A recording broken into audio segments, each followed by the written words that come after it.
পরমাণু কর্মসূচি বন্ধ না করলে ইরানকে দিতে হবে চরম মূল্য।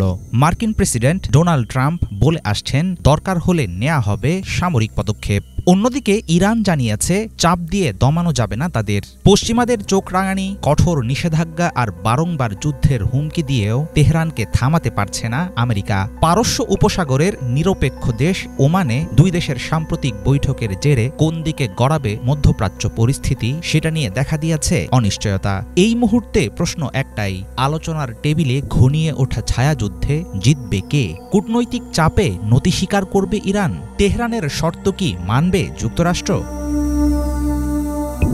সর্বোচ্চ চাপ, অর্থনৈতিক অবরোধের মতো নানা পদক্ষেপ সত্ত্বেও ইরান যে শুধু টিকে আছে এমন নয়, বরং দেশটি এখন আত্মপ্রকাশ করেছে পরমাণু প্রযুক্তিতে মধ্যপ্রাচ্যের এক অনন্য শক্তি হিসেবে। তেহরানের এমন অবস্থানের পেছনে রয়েছে সর্বোচ্চ ধর্মীয় নেতা আয়াতুল্লাহ খামেনির পশ্চিমা বিরোধী অনড় ভূমিকা। ট্রাম্প প্রশাসনের মধ্যপ্রাচ্য বিষয়ক দূত স্টিভ উইটকফ ওয়াল স্ট্রিট জার্নালকে দেয়া সাম্প্রতিক এক সাক্ষাৎকারে স্বীকার করেছেন, ইরানকে ছাড় দিতে প্রস্তুত যুক্তরাষ্ট্র।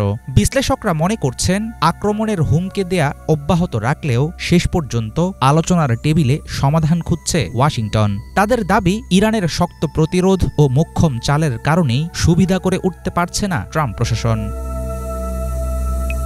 সরাসরি যুক্তরাষ্ট্রের সঙ্গে বৈঠকে না বসলেও মধ্যস্থতাকারী ওমানের মাধ্যমে স্পষ্টভাবে নিজেদের বক্তব্য তুলে ধরেছে ইরান। দেশটির সর্বোচ্চ নেতার উপদেষ্টা আলী শামখানি কড়া ভাষায় জানিয়েছেন, বাইরের হুমকি অব্যাহত থাকলে জাতিসংঘের পরমাণু বিষয়ক পর্যবেক্ষকদের ইরান থেকে বের করে দেয়া হবে। পাশাপাশি অন্য কোথাও সরিয়ে ফেলা হবে ইউরেনিয়াম।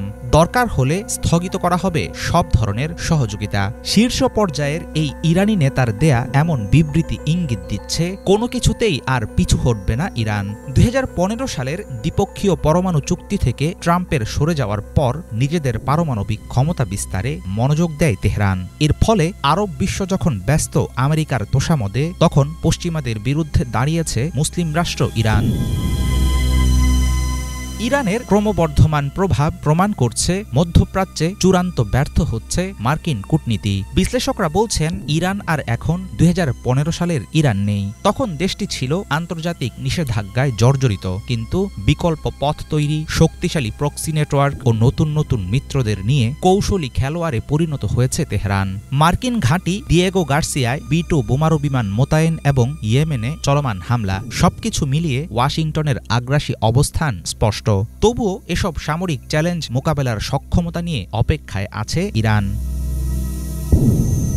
ইরানের পরমাণু কর্মসূচির সমাপ্তি দেখতে চায় যুক্তরাষ্ট্র, ইসরায়েল ও তার পশ্চিমা মিত্ররা, কিন্তু ওমানের সাম্প্রতিক বৈঠক ঘিরে তেমন কোনো প্রতিশ্রুতি দেয়নি ইরান। তেহরান বরাবরই দাবি করে আসছে, জাতিসংঘের আন্তর্জাতিক সংস্থার তত্ত্বাবধানে চলমান তাদের পরমাণু কার্যক্রম সম্পূর্ণ শান্তিপূর্ণ।